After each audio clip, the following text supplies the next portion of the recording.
What would you do if you boarded a train, only to find out that each passing moment brings you closer to vanishing from existence? Imagine a ride where the passengers disappear without a trace, and reality itself starts to crumble around you. Ezekiel Fordham is about to experience a nightmare unlike any other. An architect obsessed with history, Ezekiel steps onto the Midnight Express, believing he's on a simple, nostalgic journey through time. But this train carries a dark secret, a curse that devours its passengers, erasing them from time itself.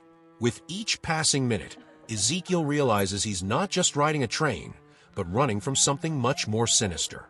Stay tuned as we dive into this chilling tale of terror, mystery, and the haunted corridors of the Midnight Express. But before we begin, don't forget to like this video, subscribe, and hit the notification bell. You won't want to miss the rest of this terrifying journey. As the train departs, an unsettling stillness takes over. The passengers sit in eerie silence, their faces blank, their eyes distant. Ezekiel tries to brush off the gnawing feeling in his chest. He's always been drawn to forgotten, haunted places, and this is just another adventure, right? The train itself feels ancient, like a relic of a time long lost. The worn leather seats creak under the weight of 1,000 untold stories, and the windows are clouded, obscuring the view of the world outside. The scent of decaying wood and dampness fills the air, an oppressive heaviness that makes it hard to breathe. And then, just as Ezekiel begins to settle into his seat, he notices something strange. The conductor's eyes. They're hollow, as if drained of life, staring right through him. A shiver runs down his spine. But what really sends a jolt of fear through Ezekiel's chest is when the first passenger disappears. It's subtle at first, a woman in the seat across from him, gone in the blink of an eye. 1 second, she's there, adjusting her scarf, and the next her seat is empty. No one else seems to notice, as if she was never there to begin with. Ezekiel glances around, panic rising in his throat, but the rest of the passengers remain eerily calm, lost in their own worlds. Was it a trick of the mind? Is he losing his grip on reality? His hands begin to tremble as he reaches for his phone, but there's no signal. The walls of the train seem to close in, the air growing colder, heavier. And then he sees it, a shadow, lurking in the farthest corner of the carriage, just beyond the dim light. Fear grips him tightly as he tries to rationalize the growing dread inside him. Maybe this was just part of the train's mysterious allure, a staged event to heighten the atmosphere for tourists. But no matter how much he tries to convince himself, the sinking feeling in his gut refuses to fade. Something is very, very wrong. Time itself feels distorted, the rhythmic clacking of the tracks becoming slower, more ominous. His heart pounds in his chest, and a voice whispers faintly in his ear, barely audible, "You shouldn't have come." As you prepare to witness this terrifying tale unfold, don't forget, this story is just the beginning. If you want more hair-raising mysteries and spine-chilling stories, make sure to subscribe, leave a like, and comment your thoughts. This train has more passengers to claim, and its next stop might just be your nightmares. The moment Ezekiel stepped onto the Midnight Express, something felt off. The train's air was thick, almost suffocating, like walking into a room that hadn't been touched by time. The dim, flickering lights cast long, unnatural shadows that seemed to stretch and twist across the narrow corridor. Each step he took echoed strangely, as if the sound was swallowed by the walls. The scent of moldy wood and something metallic, like rust or dried blood, hung heavy in the air. Ezekiel paused, his hand gripping the worn leather strap of his bag, his breath hitching in his throat. It was like the train itself was alive, breathing, waiting. He found his seat, an old, fraying armchair that looked like it belonged in another century. As he sat, the fabric seemed to groan under his weight, and he couldn't shake the feeling that someone, or something, had sat there before him. The windows were smeared with grime, making it impossible to see outside. But what unnerved Ezekiel the most was the complete lack of noise. No conversations, no whispers, not even the soft rustle of movement from the other passengers. It was as if the train was moving through a void, disconnected from the world. Suddenly, the train jolted forward, the wheels screeching against the tracks. The sound pierced the silence like a scream. Ezekiel flinched, clutching the armrests. His eyes darted around the carriage, scanning the passengers. They were all sitting stiff, their faces blank, eyes staring straight ahead. A young couple a few rows down didn't even flinch at the noise. The old man across the aisle sat frozen, his hands clasped tightly around his cane, knuckles white. None of them seemed to notice the oppressive air, the shadows that shifted unnaturally, or the distant, almost imperceptible whispers that echoed through the carriage. Then the nightmare began. Ezekiel heard at first a low, guttural sound, like someone or something was breathing just behind him. He froze, his body stiffening, as the sound grew louder, closer. He turned slowly, heart pounding, but the aisle behind him was empty. The breath on his neck vanished as quickly as it had appeared.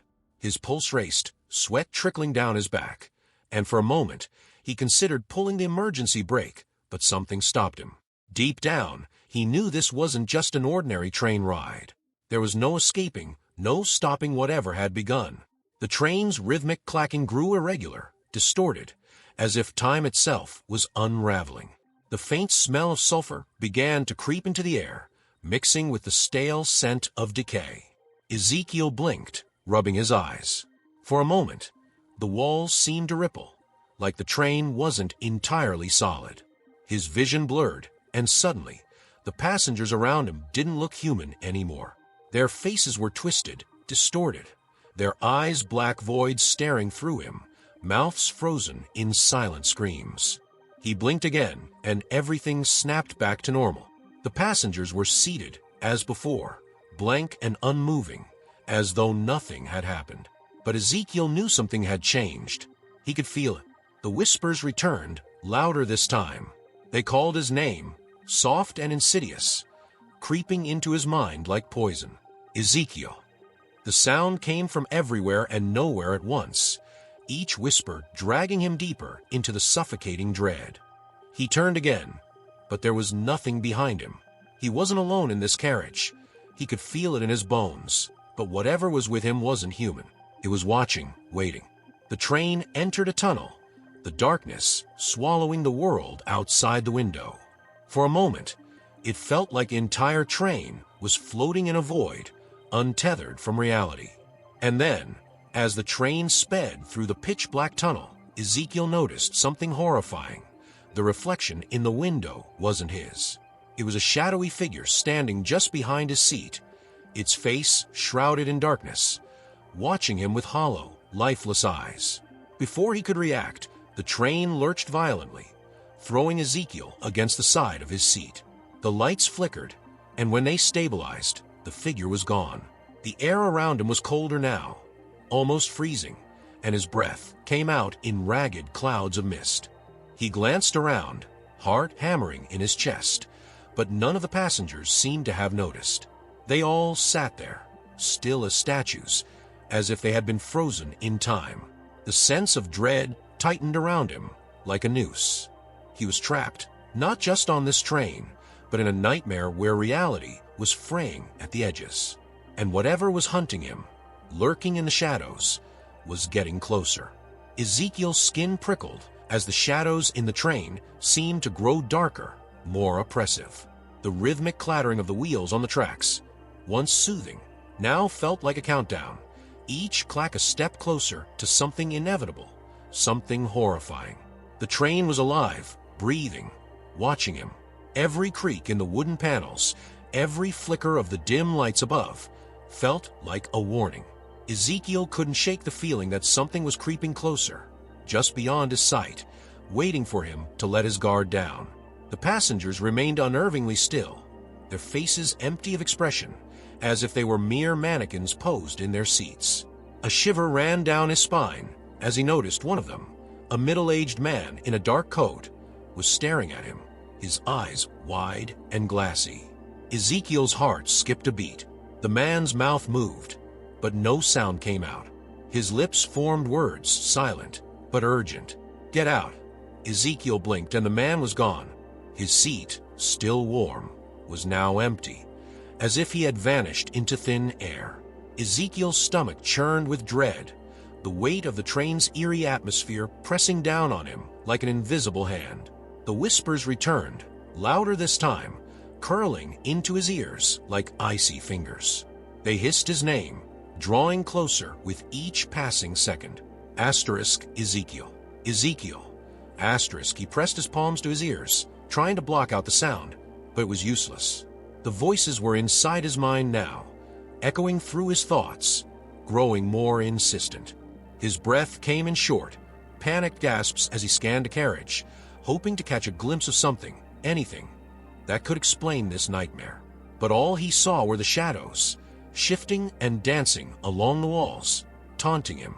Ethan's heart pounded in his ears as the tension mounted, the room growing impossibly cold. He blinked, and in that brief moment, the figure vanished. But the sense of dread didn't leave. Instead, it grew, a suffocating presence that filled the air with palpable fear. The candles flickered violently, as if about to be snuffed out by an unseen hand. Ethan turned back to the mirror, and what he saw made his blood run cold. His reflection had changed again. His eyes, hollow and empty, stared back at him with a malevolent grin stretching across his face. But worse than that, his friends' reflections were no longer their own. Each one of them was twisted, distorted, their faces elongated and their expressions grotesque. Lily's eyes had turned completely black, two voids staring blankly into the mirror. Mike's mouth hung open unnaturally wide, frozen in a silent scream. Ethan's legs trembled beneath him, his breath coming in ragged gasps. This couldn't be real. It shouldn't be real. The reflections were wrong, horribly wrong, and the oppressive weight of the mirror's presence bore down on him like a lead blanket. The tapping had stopped, replaced by an eerie, unsettling silence. Just when Ethan thought the horror couldn't intensify, the surface of the mirror began to ripple like water. It was subtle at first, but then the ripples grew larger, distorting the reflections even more. His reflection smiled wider, its teeth sharp and gleaming in the dim candlelight. Ethan's hand shook uncontrollably as he stepped back, the sense of danger now overwhelming. The mirror wasn't just reflecting their images, it was warping reality itself. He could feel it in his bones, a deep, primal fear that something was coming. Something was crossing over. Suddenly, the lights in the carriage flickered violently, plunging the train into complete darkness. In the suffocating blackness, Ezekiel could hear something, soft at first, but growing louder. Footsteps. Slow, deliberate footsteps, moving toward him. He couldn't see, but he could feel it. The presence was closer now, so close he could hear its breath, cold and ragged. His hands fumbled for anything, something he could use as a weapon. But the darkness swallowed his vision whole. The footsteps stopped, just inches from him. And then, out of the silence, came a whisper, a low, guttural voice that seemed to crawl under his skin. "You cannot escape." His heart raced, panic flooding his veins. He spun around, his eyes desperately trying to adjust to the darkness. There, just behind him, a shadow moved, slithering along the floor like smoke, creeping toward his feet. The air grew colder, frost forming on the windows as the temperature dropped sharply. His breath came out in misty clouds, each one trembling with fear. In that moment, he realized the truth. This train wasn't just a vessel, it was a prison, a trap for souls lost in time, cursed to ride forever. The presence that hunted him wasn't of this world. It was something far older, far darker, a malevolent force that fed on fear. The train's endless loop, its passengers vanishing without a trace, were all part of the same twisted nightmare. Ezekiel knew now there was no escape, not unless he could find the source of the curse that bound the train to this terrifying cycle. As the lights flickered back to life, Ezekiel found himself standing alone in the empty carriage, his breath ragged, his mind racing. The passengers were gone, the figure in the shadows had disappeared, but the overwhelming sense of dread remained. He was being hunted, and whatever was chasing him would stop at nothing until it claimed his soul. Ezekiel's grip tightened on the armrest, knuckles white as the train plunged deeper into the abyss of the tunnel. The rhythmic clattering of the wheels had become a maddening, uneven beat that echoed in his skull, each jolt sending a pulse of terror through his veins. He couldn't shake the feeling that something was watching him, something close, something breathing down his neck, just beyond the reach of the dim light. His heart raced, and sweat trickled down his spine. Every instinct in his body screamed at him to run, but there was nowhere to go. He was trapped, caught in the jaws of the Midnight Express. And then it happened.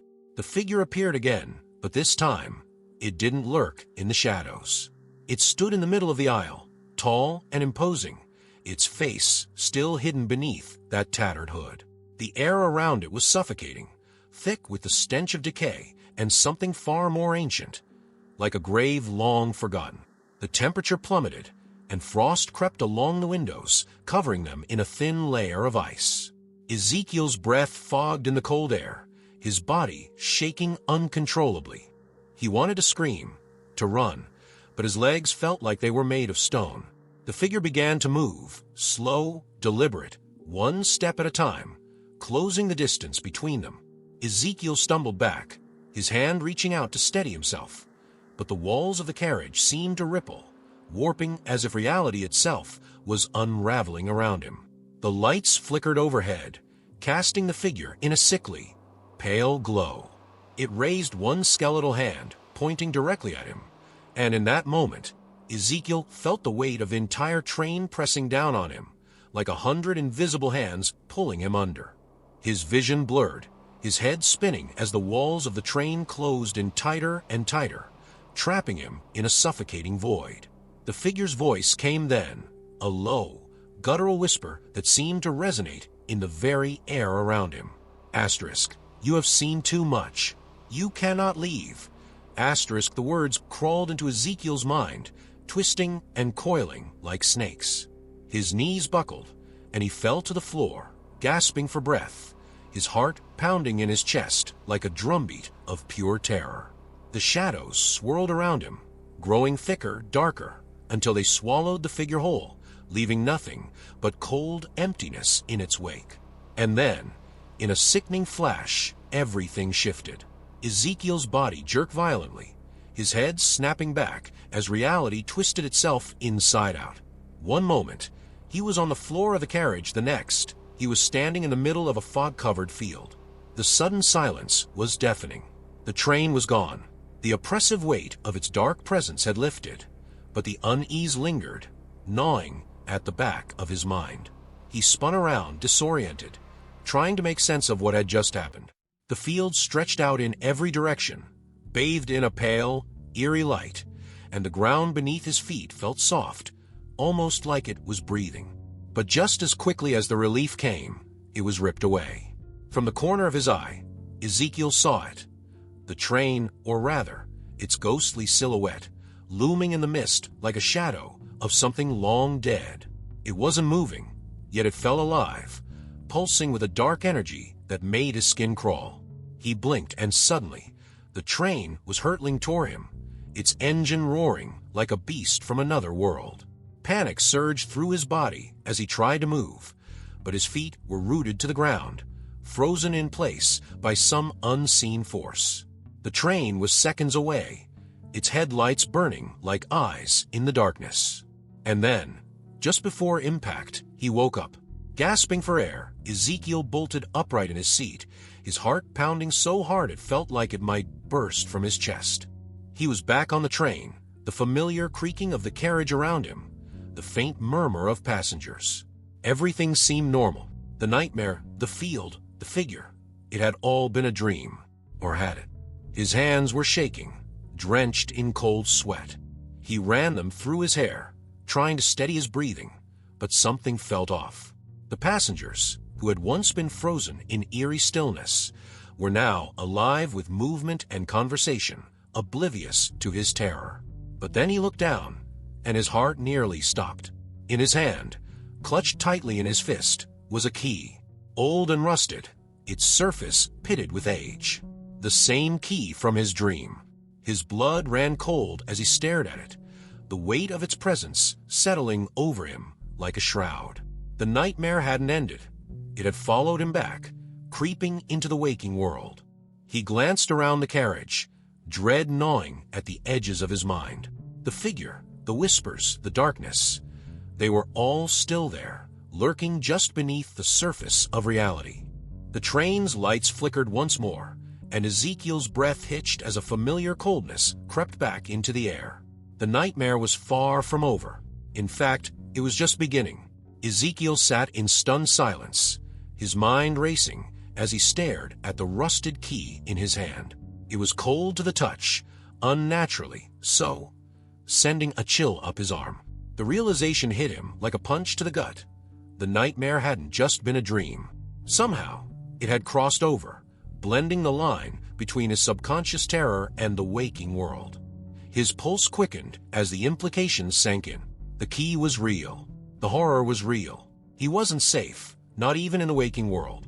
The faint murmur of the passengers around him only heightened his sense of isolation, as if they were part of the illusion, unaware of the malevolent force that hunted him. Determined to find answers, Ezekiel stood, the key clutched tightly in his fist, and made his way down the narrow, dimly lit corridor of the train. His footsteps echoed unnaturally, as if the train itself was amplifying the sound, mocking his every move. The oppressive weight of the unknown pressed down on him, a suffocating presence that grew stronger with each step. His mind raced with questions. What was this key? How was it connected to the train? And most terrifying of all, what did the figure from his dream want with him? As he passed through the carriages, he began to notice strange things. The train, once filled with passengers, seemed eerily empty. Seats that had been occupied just moments before were now vacant, their belongings abandoned. A forgotten suitcase here, a jacket draped over a seat there, all left behind as if the people had simply vanished into thin air. Ezekiel's skin prickled with fear. It was happening again. The disappearances, just like in the dream. But this time, it wasn't just a nightmare. This time, the train was claiming its passengers in the real world. Desperation gnawed at him as he reached the front of the train. The conductor's cabin was just ahead, and Ezekiel hoped, prayed, that the conductor might have answers. He pushed open the door, his heart pounding in his chest, but what he found inside made his blood run cold. The conductor was slumped in his seat, motionless, his skin pale as death. His eyes were open, wide and unblinking, staring blankly at the controls. Ezekiel's breath caught in his throat as he stepped closer, dread pooling in his stomach. The conductor's lips were moving, ever so slightly, but no sound came out.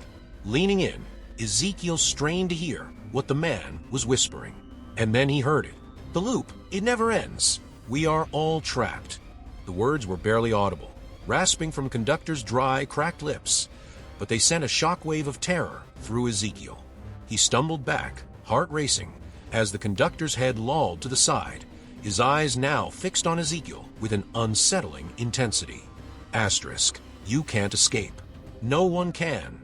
Asterisk, the words were a death sentence, spoken by a man who had long since given up hope. The realization that the train wasn't just haunted, but cursed, hit Ezekiel like a ton of bricks. This wasn't just a nightmare. This was purgatory. In a panic, Ezekiel looked down at the key again, his mind racing. There had to be a way out. The key had to mean something. It wasn't just a coincidence that it had appeared in both his dream and reality. Clutching the key tightly, he turned to leave the conductor's cabin, but as he did, he noticed something else. An old map pinned to the wall. It was yellowed with age, the edges frayed, but it depicted the train's route, a twisting, serpentine path through a dense forest. And there, marked with a small, red circle, was a location Ezekiel didn't recognize, an abandoned station called Dead Man's Crossing. The name sent a shiver down his spine. He had never heard of this station before, and yet, deep down, he felt a sickening sense of familiarity. The key, the station, the endless loop. It was all connected. Ezekiel knew now that this train wasn't just a means of transportation. It was a trap, an endless loop designed to keep its passengers lost in time, feeding off their fear and despair. And the only way to break the cycle was to reach Dead Man's Crossing. But as he turned to leave, the air around him grew colder, and the lights began to flicker ominously. His breath came out in ragged clouds, his chest tightening with fear. The train had sensed his realization. It knew he was getting closer to the truth, and it wouldn't let him go so easily.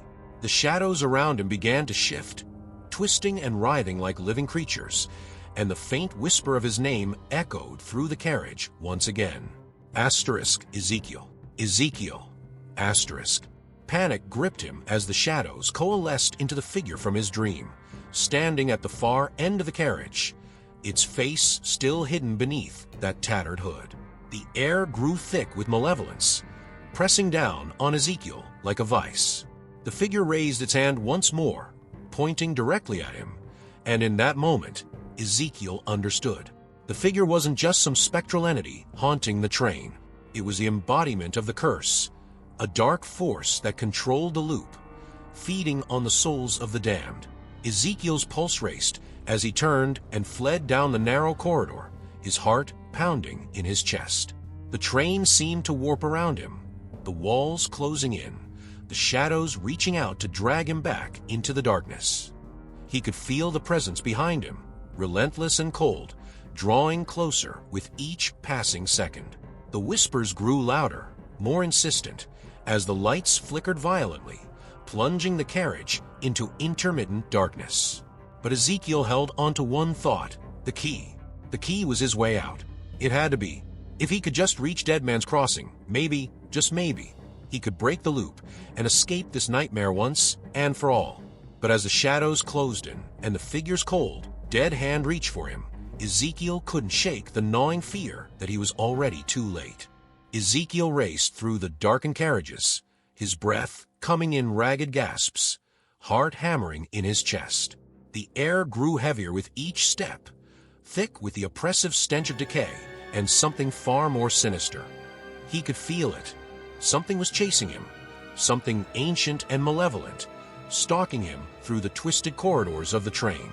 The whispers echoed in his ears, growing louder, more insistent. Ezekiel. Ezekiel. They slithered into his mind, cold and sharp, as if trying to burrow into his very soul. His hands tightened around the rusted key, the only lifeline in this endless nightmare. But there was no escape from the creeping dread that clung to him like a second skin.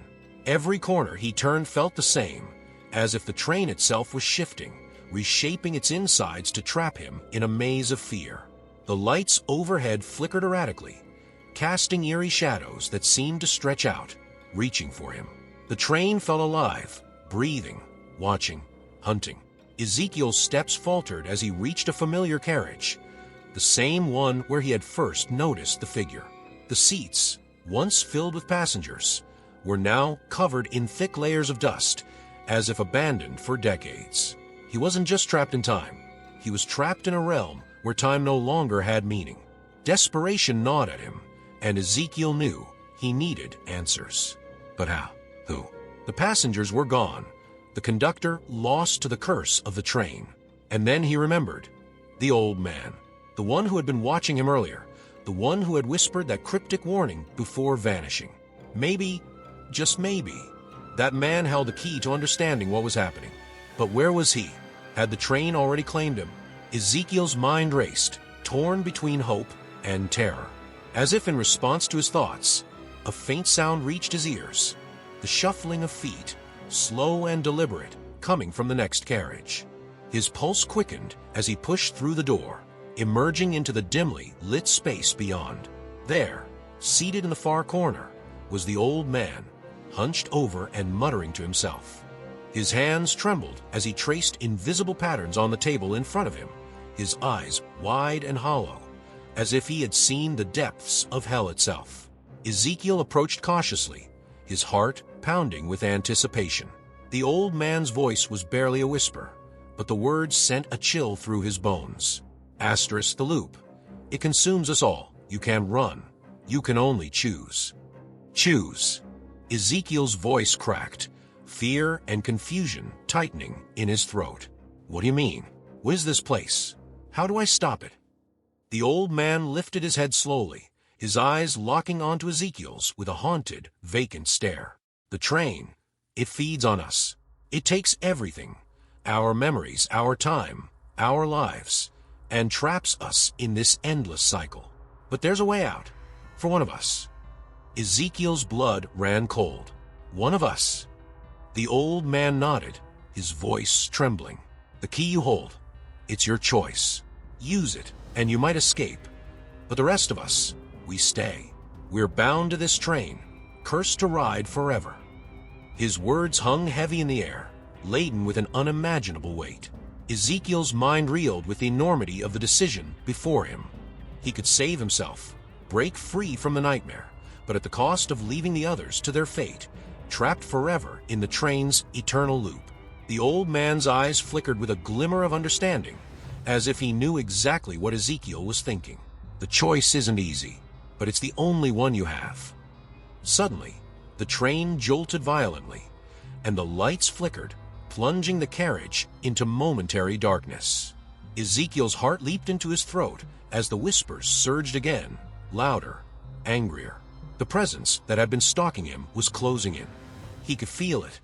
It's cold, dead fingers reaching for him, clawing at the edges of his mind. The train seemed to groan under the weight of its curse, the walls warping, the floors creaking as if the entire structure was alive, bending to the will of the malevolent force that controlled it. Desperation coursed through Ezekiel's veins.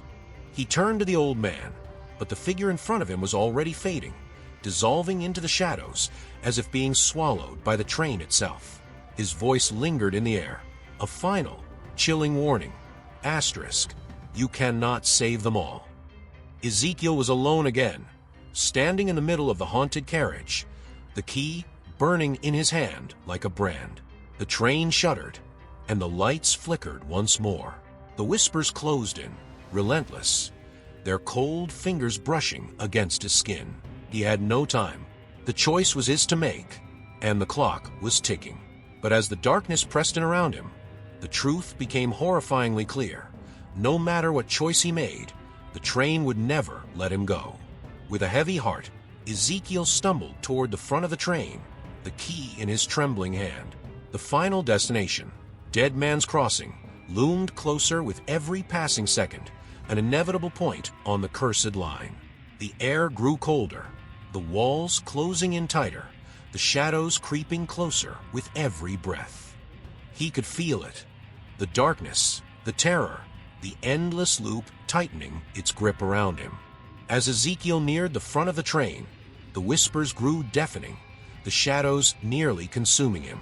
He stopped at the door leading to the engine, his heart racing, and stared at the key. It was his last hope, his only way out. But the price, a lifetime of souls trapped in the purgatory of the train. The decision weighed on him like a leaden shroud, suffocating in its intensity. The door creaked open, and there, in the suffocating blackness of the train's engine room, Ezekiel realized something he had feared all along. The train wasn't just taking him to Dead Man's Crossing. It was taking him to a place far darker, a place where no one ever escapes. Ezekiel stood before the engine room door, his heart pounding like a drum in his chest.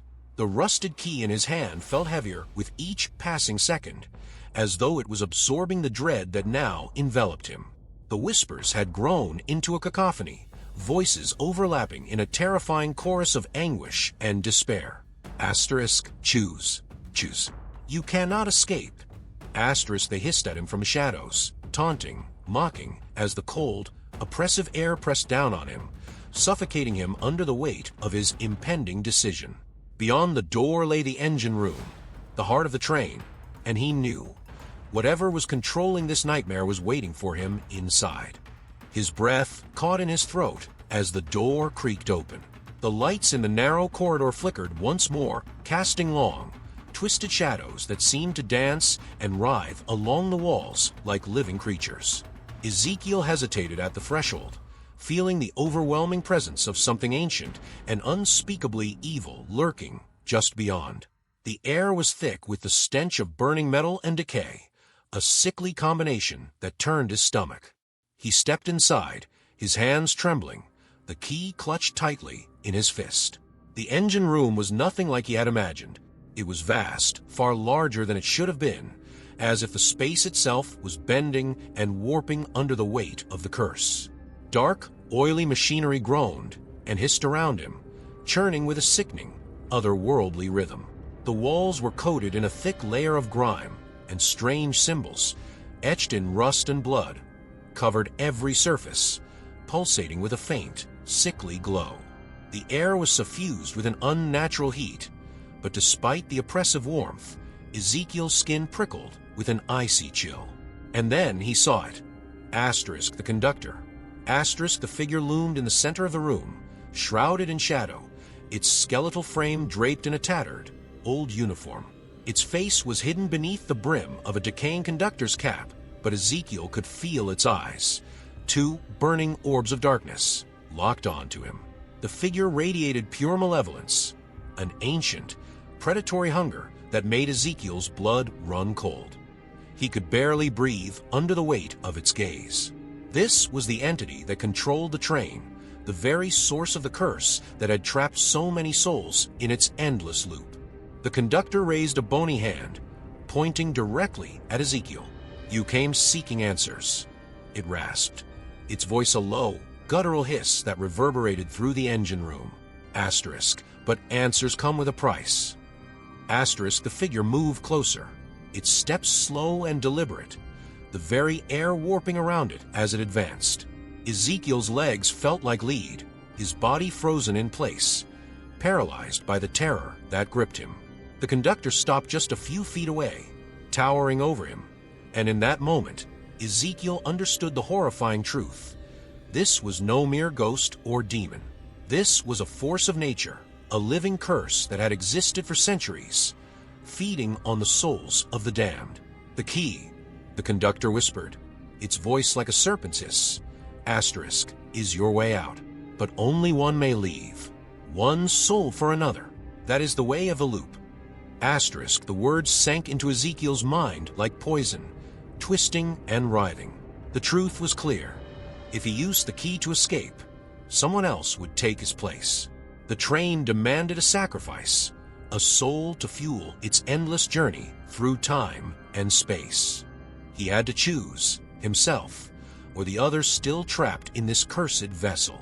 The room seemed to spin as Ezekiel struggled to comprehend the weight of the choice before him. The key in his hand burned, glowing faintly with an unnatural light. His thoughts raced. Could he really condemn someone else to this nightmare? Could he walk away, leaving behind the lost souls he had encountered, knowing that their fate was sealed because of his decision? The image of the old man flashed in his mind, the words of his cryptic warning echoing in his ears.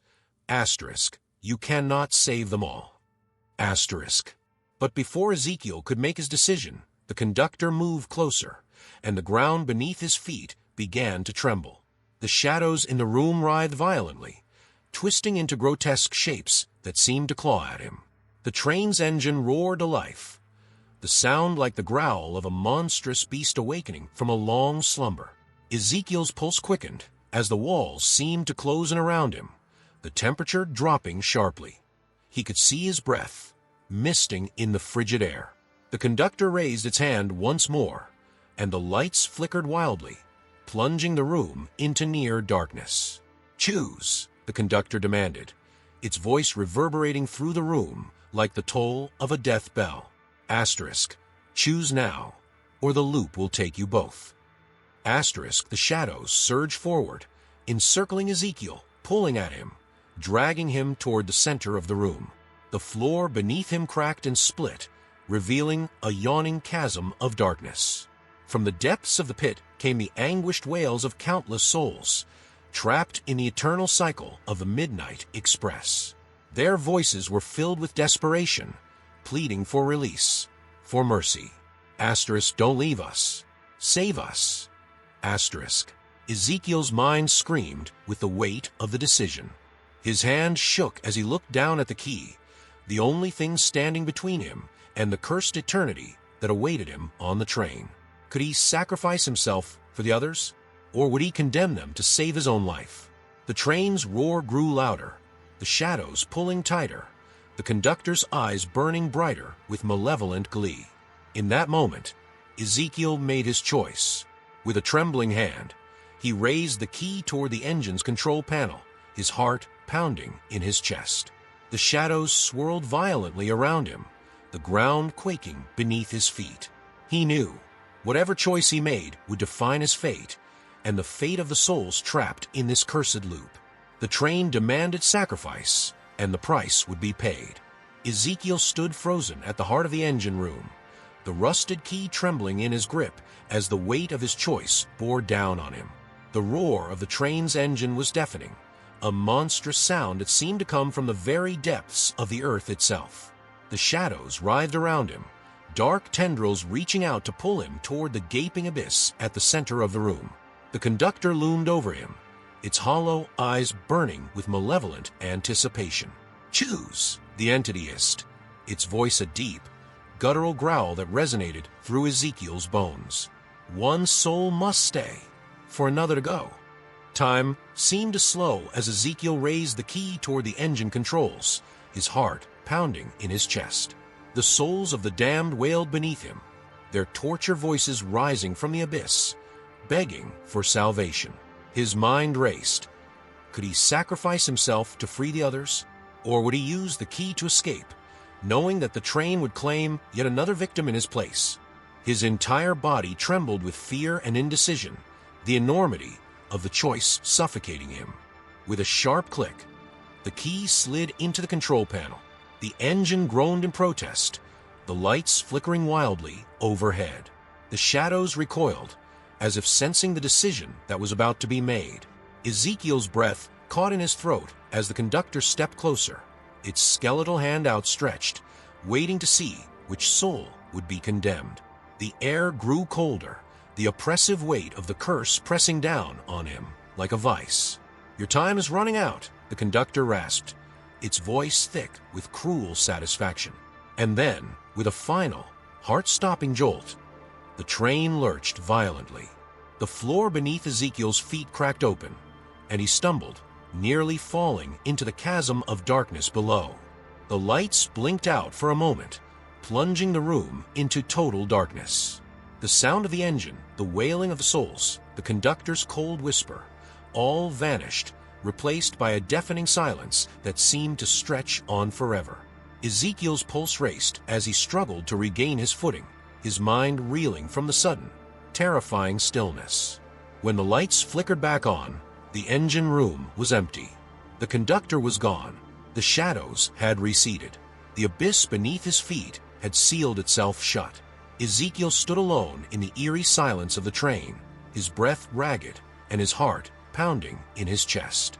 The key was still in the control panel, but now it felt cold, dead in his hand, as though it had fulfilled its purpose. He glanced around, but there was no sign of the malevolent force that had haunted him moments before. The train had returned to its unnatural stillness, its passengers nowhere to be seen. For a moment, Ezekiel dared to believe that it was over, that he had escaped the curse. But as he made his way back through the carriages, a sinking feeling began to gnaw at him. The train still moved, the soft clatter of the wheels a reminder that the journey was not yet complete. The passengers were gone, their belongings scattered across the seats like ghostly reminders of their presence. Ezekiel's footsteps echoed eerily in the empty corridor, the silence around him thick and unnatural. He reached the window and peered out, but the world beyond was nothing more than a swirling mass of fog, thick and impenetrable. The train wasn't headed toward any known destination. It was trapped in the same endless loop, forever traveling through the void, its path unchanging. Ezekiel's heart sank as he realized the horrifying truth. He hadn't escaped at all. The curse had merely shifted. He was still trapped on the Midnight Express, a prisoner of its eternal cycle, just like those before him. And then, in the reflection of the window, he saw it, the faint outline of a figure standing behind him. Slowly, Ezekiel turned, his breath catching in his throat. In the dim light, a shadowy figure stood at the far end of the carriage, its face obscured by darkness, its hollow eyes fixed on him. It was the conductor, or perhaps something far worse, a remnant of the curse that had claimed him. The figure did not move, but its presence filled the air with a suffocating sense of dread. Ezekiel's pulse quickened as the realization struck him like a hammer blow. The train had chosen him. The key had worked, but not in the way he had hoped. Instead of freeing him, it had made him the next in line, the new guardian of the train's cursed loop. The passengers, the old man, the lost souls, they had been released, but Ezekiel had taken their place. He was now bound to the Midnight Express, doomed to ride its endless journey, watching as new passengers boarded, unaware of the fate that awaited them. As the shadowy figure slowly began to dissolve into the darkness, Ezekiel felt a cold, familiar weight settle over him. The train would continue, its cursed path stretching into eternity. And now, it was his turn to choose. His turn to watch as others were trapped in the same nightmare he had lived through. The thought sent a chill through his soul, but there was no escape.